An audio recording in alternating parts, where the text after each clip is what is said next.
So y'all can go ahead and get flipped in your Bibles to Acts chapter 26. And I'm going to get a check on the time, wherever my phone might be. Or if someone's got the time, someone want to give me a time check. 25 after 6. Perfect. All right. So yeah, chapter 26, and to kind of give you kind of catch us up on what's going on here in the book of Acts. Paul has been arrested. Paul he was arrested in Jerusalem.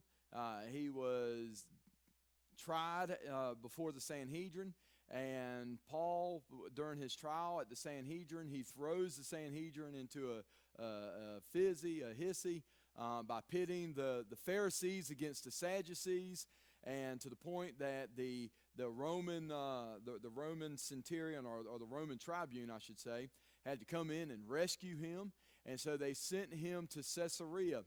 And Caesarea is the seat of Roman rule in Palestine and in Judea, in the Judea area. And this is where the first governor that Paul is before is a governor named Felix.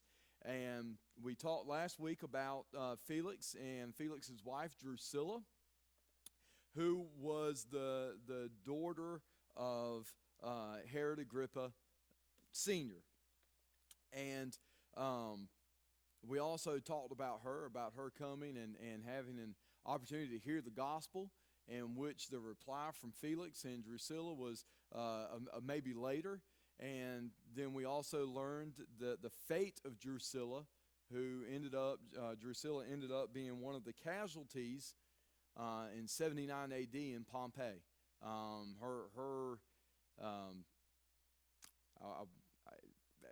They're not really fossils and they're not really skeletons. They're something that anyhow, the remnants of her has actually been discovered. And this is a lady that in the Bible, we see her getting an opportunity to accept the gospel. She says, "I'm too young, I'm too beautiful, I've got too much." She don't say all this, but we imagine this is what she's thinking, because this is how she goes on and lives. But she rejects the gospel, and then just a couple years later, she suffers an imminent, immediate death without much warning at all, in Pompeii and during all that. So what happens in the meantime is, I'm sorry, we're actually in verse chapter 25. So back it up to chapter 25. I apologize. I was at the end of where I was at instead of the beginning.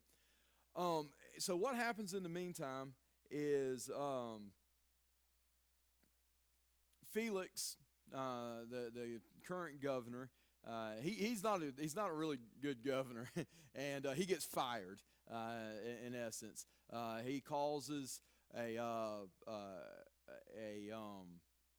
riot in Caesarea, and then in this riot in Caesarea, he uses what the Romans at the time considered excessive force, crushing this riot, and that put the whole that whole area in an uproar.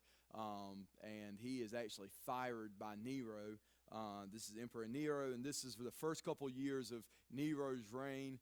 And Nero's one of those guys that during the first little bit of his reign, he was kind of all right. He wasn't as wacky and as terrible as what he got towards the end of his reign. At the beginning of his reign, he was relatively sensible at the beginning of his reign. And here in Judea, the governor of Judea, what they're trying to do, they are trying to keep this balance between keeping the Jews in order, keeping the Jews on track, and keeping the Jews from revolting against the Roman Empire, but keeping the peace. And Felix, what he does is he goes a little bit too far of putting the hammer down on the Jews. He gets fired. He gets replaced by a governor named Festus. And the thing about Festus is, whereas Felix is from that area, Felix is married to a Jewish princess, Drusilla. Felix has a working knowledge of Judaism. Festus doesn't. Festus he grew up in Rome. He's of the royal family. What he knows is the Roman gods. He really has very little knowledge about Judaism, and even less knowledge about Christianity, as we're going to see from some of his responses on this. But now we have a new governor. Paul is still under house arrest and the governor's mansion. So Paul's he's been living with Felix. Now his new housemate is going to be Festus, and where he is under arrest, and that sets the stage for where we're at in Genesis. I'm way off. Acts chapter 25, starting in verse 1. Now, 3 days after Festus arrived in the province, he went up to Jerusalem from Caesarea. So Festus, again, he is this brand new governor, and he's brand new on the job. First thing that he does, instead of sitting there in Caesarea and hoping everything goes there, he goes straight to the capital city of the Jews, and immediately starts meeting with the Sanhedrin, starts meeting with the Pharisees and the Sadducees, because these are the people that this is the focus of who he's got to keep straight. He's got to keep these Jews straight. He's got to keep these guys from trying to throw off the Roman government, okay, and try to keep these guys from revolting. And so he knows the best thing to do is I need to go down to Jerusalem and I need to meet these guys. And so that's what he does. He says after 3 days of taking his position, he immediately goes down to Jerusalem to start meeting the main players in the Jewish culture and the Jewish nation. Verse 2, and the chief priests and the principal men of the Jews laid out their case against Paul, and they urged him, asking as a favor against Paul that he is summoned to Jerusalem, because they were planning an ambush to kill him on the way. So the Jews immediately, and this is after 2 years, 2 or 3 years or such, immediately they begin asking the new governor for Paul. He comes down there. He's been governor for 3 days. He comes down there to meet the Sanhedrin. Immediately they want Paul. They want, hey, you've got a prisoner there, and bring him to Jerusalem. You've got and they have reason to do this, because a lot of times the first thing a new governor is going to do is he's going to adjudicate all the old cases. He's got cases from the last governor. He's going to hear them. He's going to adjudicate them.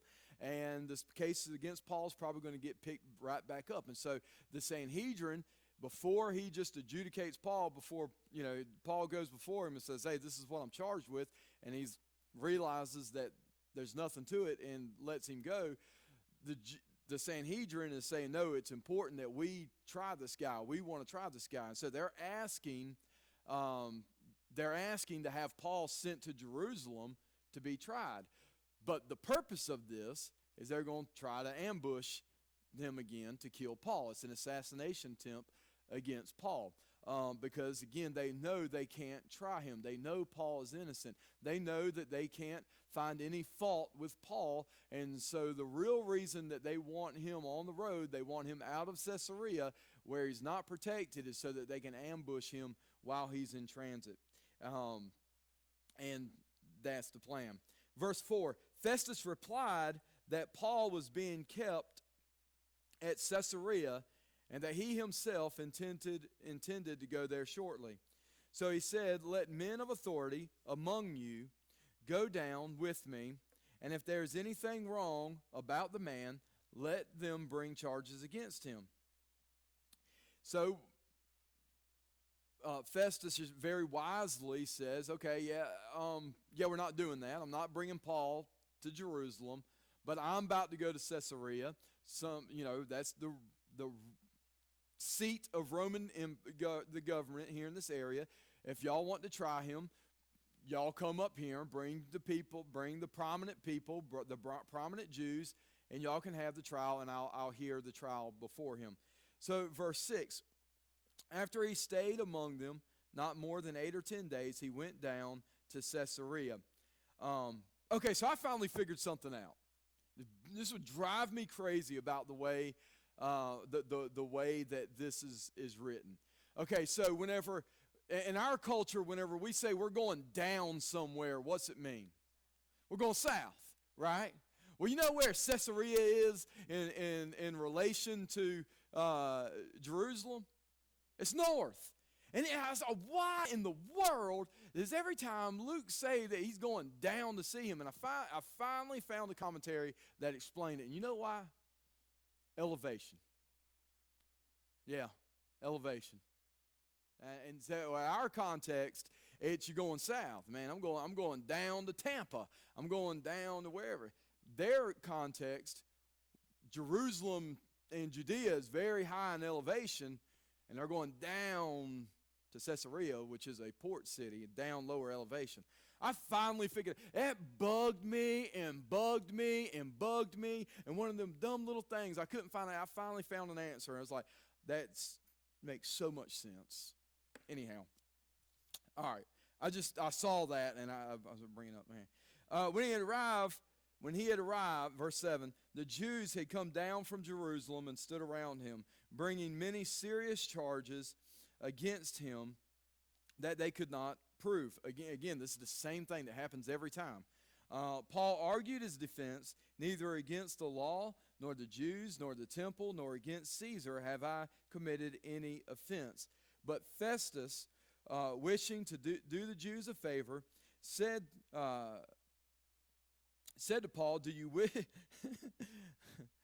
wish to go to Jerusalem and there be tried on those charges before me? So Festus here is hearing that Paul's completely innocent. There's none of this. He don't even understand. Festus, and what we'll see later, Festus doesn't even understand the charges because he doesn't understand anything about Judaism. Festus doesn't even understand the charges that are being brought against Paul. And so what he says is he asked Paul, instead of just saying, yeah, there's nothing here. There's nothing here as far as Roman law that I can try you with, innocent. Instead of saying that, he wants to do the Jews a favor because, this is politics. And what he says is he asked Paul because he still has to kind of get Paul's consent because Paul is a Roman citizen. He's stuck kind of in a hard place here. Do you want to go to Jerusalem and be tried there? And this is Paul's response, verse 10. He says, but Paul said, I am standing before Caesar's tribunal where I ought to be tried. To the Jews, I have done no wrong, as you yourself very well know. If then I am a wrongdoer and have committed anything for which I deserve to die, I do not seek to escape death. But if there is nothing to these charges against me, no one can give me up to them. And then he dropped a bomb. I appeal to Caesar. So Paul here absolutely drops a bomb on Festus, which is good for Festus because he gets to wash his hands of it. Paul appeals to Caesar. Paul appeals that his case be brought before Caesar himself.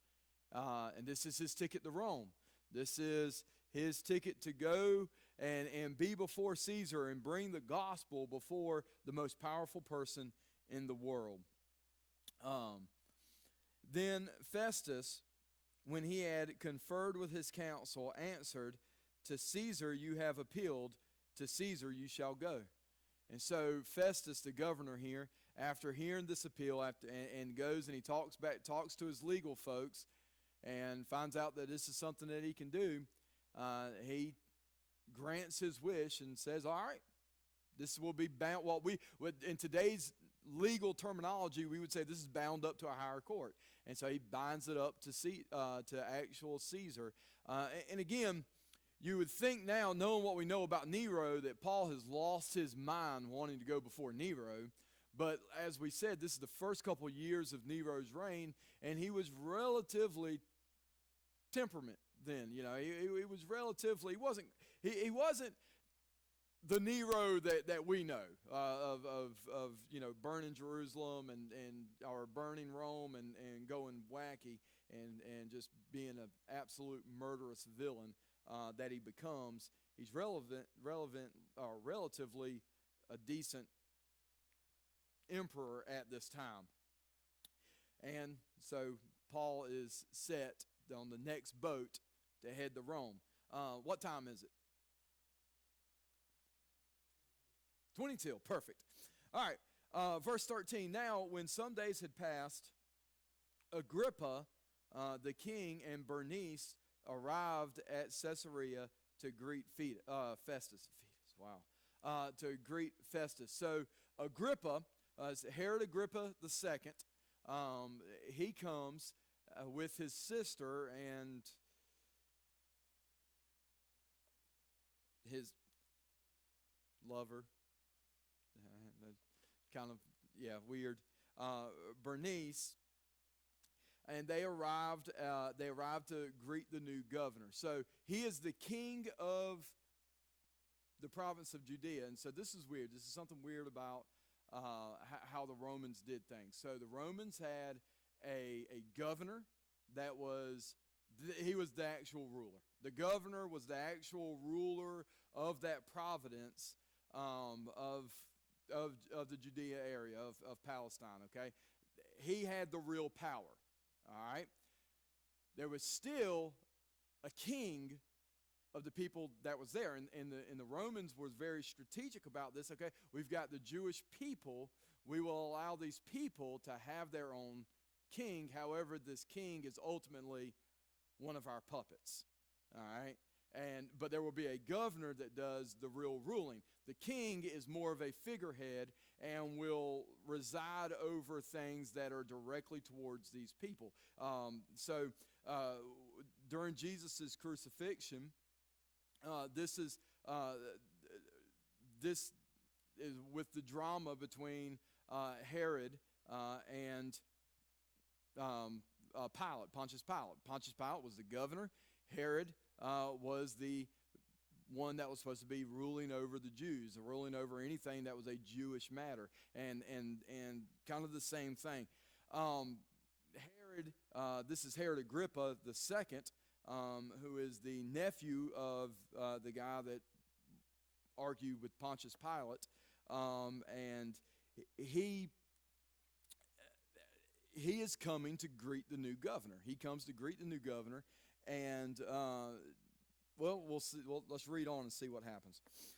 And as they stayed there many days, Festus laid Paul's case before the king, saying, "There's a man left in prison by prisoner by Felix.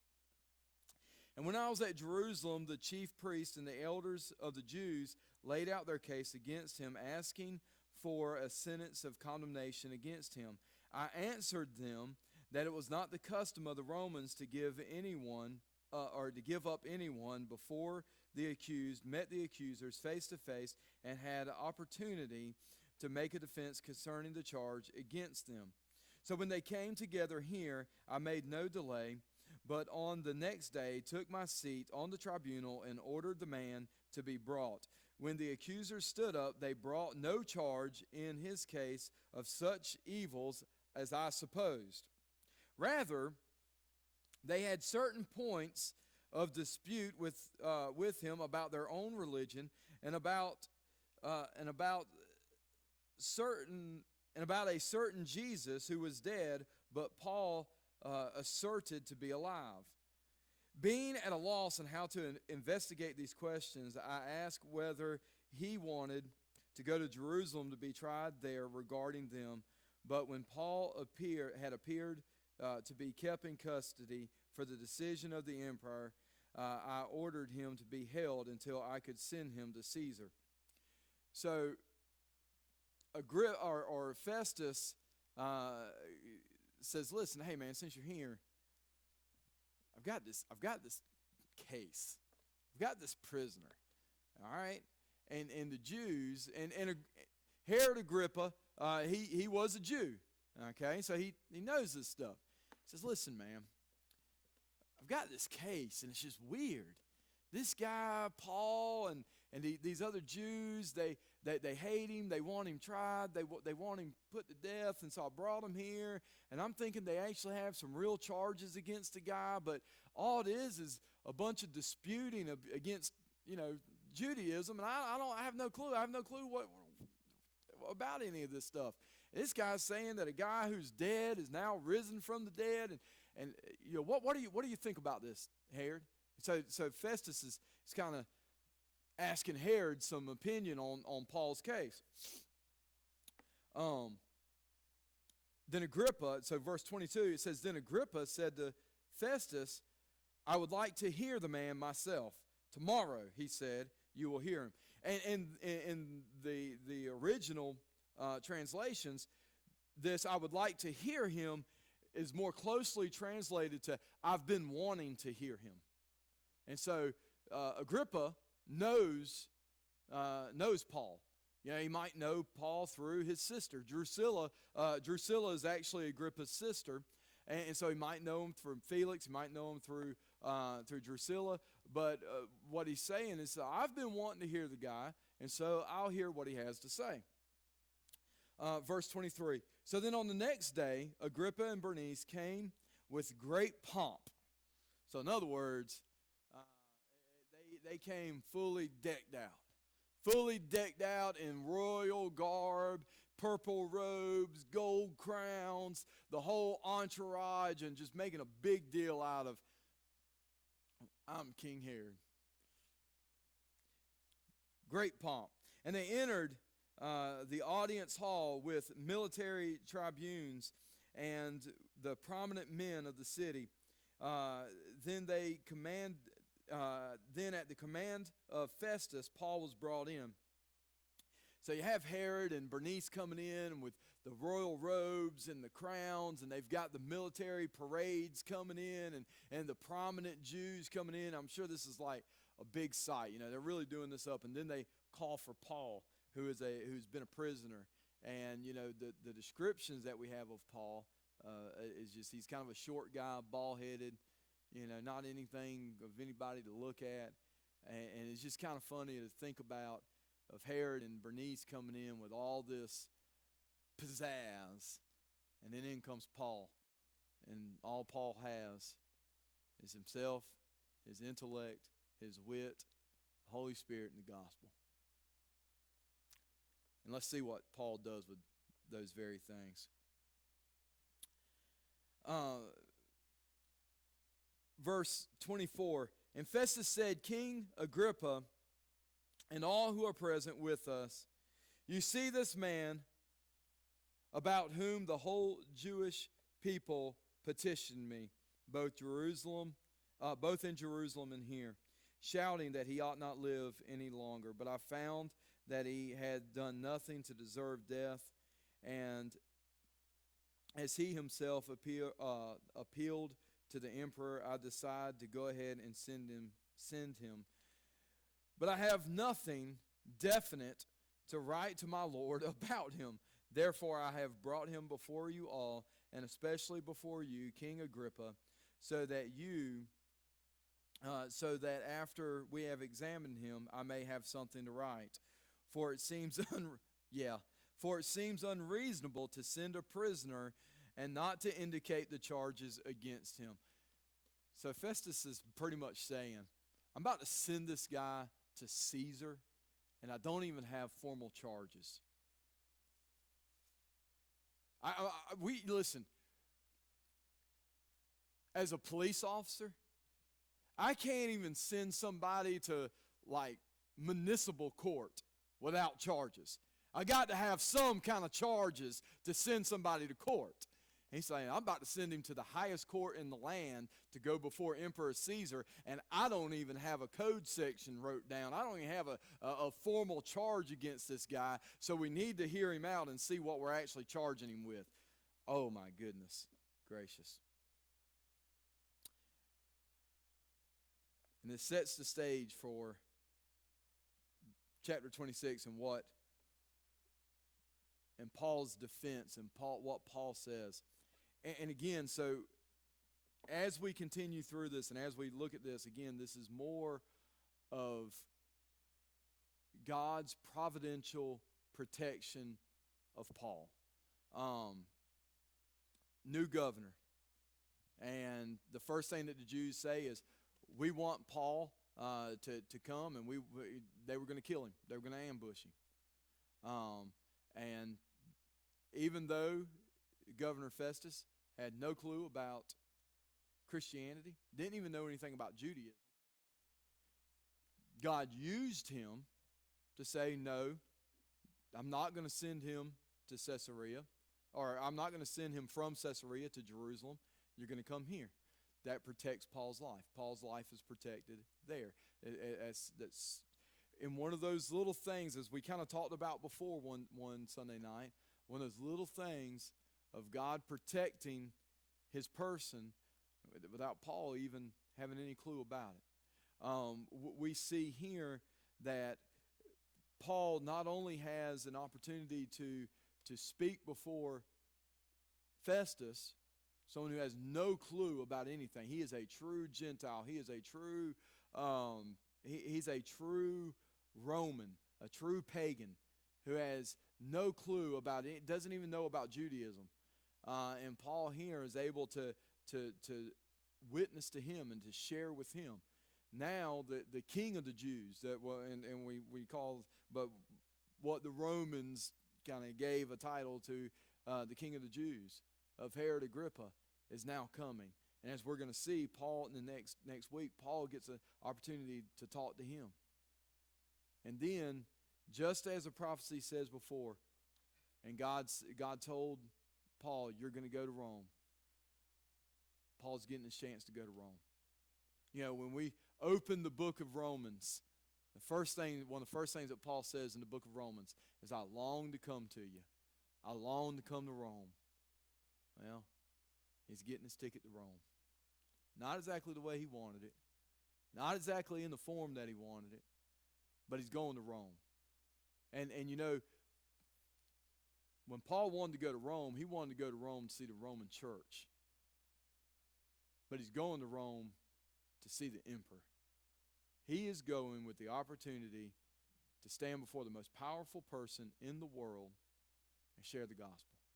Now we know how it goes, but at the same time, God has given him that opportunity. God has given him the biggest stage that any Christian had ever been given up to that point to share the gospel. And doing it in kind of a backwards way than what we would think, but still is getting that opportunity. So I want y'all to think about your circumstances. You know what? Our circumstances stink sometimes, but how is that God working out our circumstances for his glory? How is that working out in a way that God, I don't understand this. God, I don't get it. God, I would rather just go to Rome as a free man and be able to preach. And God said, I've got something bigger for you. You're going to preach to the emperor. How many times in our own life are we feel like, God, I want to do this, and I want to do this, and I want to do this, and I want what I think is more, and God is saying, hey, just hold back. I'm going to give you more. I'm going to give you more to do. I'm going to give you a bigger, more impact, but it's not going to be in the way that you think it's going to come. I want you to be open to that. I want you to be thinking about it. I want you to be praying about it. Of God, just when those opportunities come, let me see them. Let me jump on them. Let me take advantage of them. Lord, we come before you. And God, again, I just want to